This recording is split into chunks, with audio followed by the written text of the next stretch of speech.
What is going on, guys? I thank you all for joining me, and today we're going to be talking about one of Black Diamond's most popular headlamps, the 2017 Spot. And right out of the gate, what attracted me to this light is its IPX8 waterproof rating. And if you're not familiar with what that is, it essentially means you can take this light, dunk it in 3 feet of water for a half hour. The claim made by the manufacturer is 1.1 meters for longer than a half hour, but before we see if that's true or not, we're going to go over its feature set, how it works, and then we're going to talk about whether or not this light is a turd or if it should be considered as your next headlamp purchase. So starting off, this light takes 3 AAA batteries, all contained in an easily accessible battery door, and it opens like a book. You can see it has a latch on the side, the 3 batteries, and then snaps shut. There are 2 buttons, one clicky located on the top, one being touch sensitive. And it has a memory function. So if I hit this top clicky button, it's going to go on to the last setting that I had it set at. If you want to switch between the proximity LED to the long range LED, when the light's on, double tap that clicky button and it's going to switch to the other white mode. If you double click it again while it's on, it's going to switch again. If you want to go from any of the white modes to the red mode, you hold that clicky button down while it's off. If you click it and hold it down while the light is running, it's going to cycle through the dimming features. So we're going to, with the light off, switch to the red. And now we're going to press and hold with the light on, that clicky button on the top, and you'll see how it cycles between its dimmer setting and lighter settings. And you'll see at the top and the bottom of the apex, it kind of pulses. That lets you know that you reached the minimum setting and the max setting there, and it's going to switch. Now, if you want to use the touch sensitive button on the side, it's kind of a nice function. So if you have the memory set at its lowest setting on the red, see how it came back to that same lowest setting we left it off at? If you click the side button on the side, it goes to max. You hit it again, it goes back to that memory setting. It's kind of a handy tool. If I want to go back to the white, I'm going to turn the lamp off, hold the clicky down for 2 seconds, and it's now going to go back to the white mode.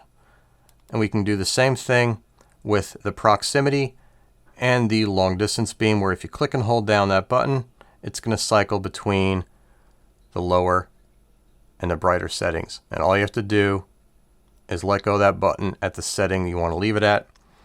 And the side button here, that touch sensitive button, even though the proximity light is set to its lowest setting, I'm going to go ahead and hit it. It goes on to portable sun mode and unleashes its 300 claimed lumens upon any unsuspecting fisherman.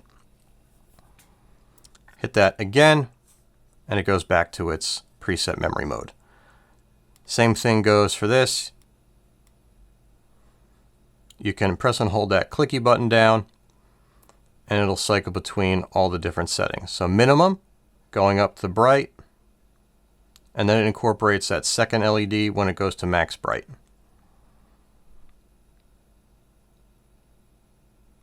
So if we have this set at its lowest setting, which is about a 6 lumen glow, I wish it went lower, but 6 lumens is still pretty bright. You go ahead and hit that, and it goes to portable sun mode once again. Now that we've run down the features and how the light functions, let's talk about whether or not the IPX rating is bogus. So it's sitting over a bowl of water. I'm going to go ahead now and add a little bit more. And we're about, oh cool, I guessed right, it's not spilling all over the place. So right now, this whole light is suspended in water. It's not even fully submerged. And we're going to go ahead now and just rock it back and forth a little bit. And we're going to go ahead and open it up. And look at all that lovely water, all in the battery compartment, all over the batteries. Big old drops coming down.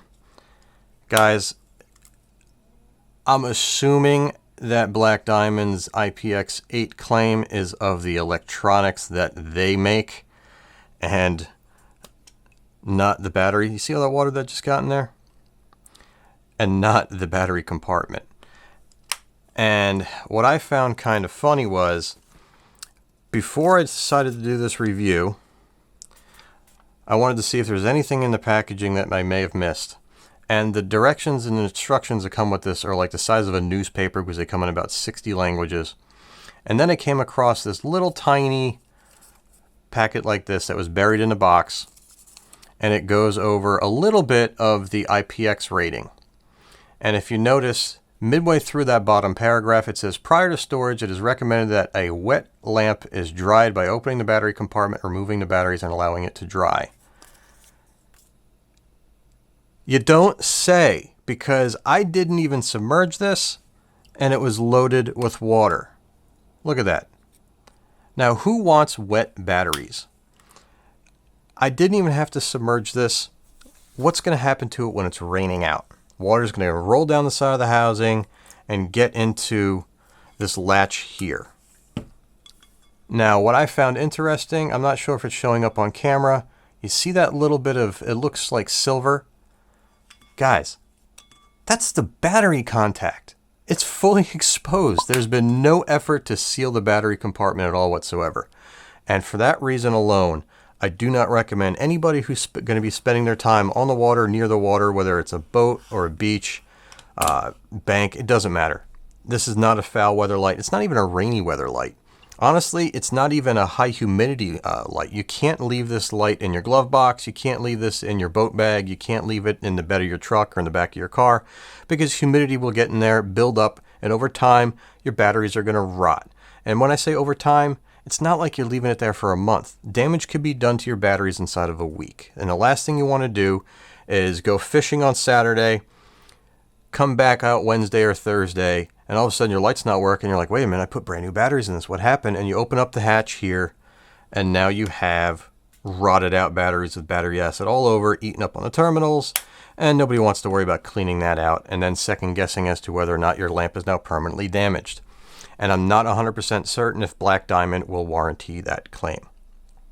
So, while I do like how the light functions, I like the beam settings, I like the red, it goes from bright to a nice dim setting, I like the proximity, and I like the spot.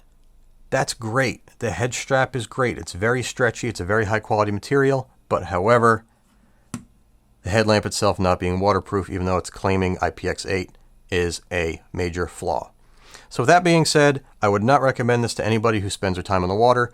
And for those of you that are still here, I greatly appreciate the time you guys spend here on my channel. If you found this informative, please feel free, hit that like button. And if you're not already a subscriber, please subscribe. And until next time, guys, tight lines, and I'll see you soon.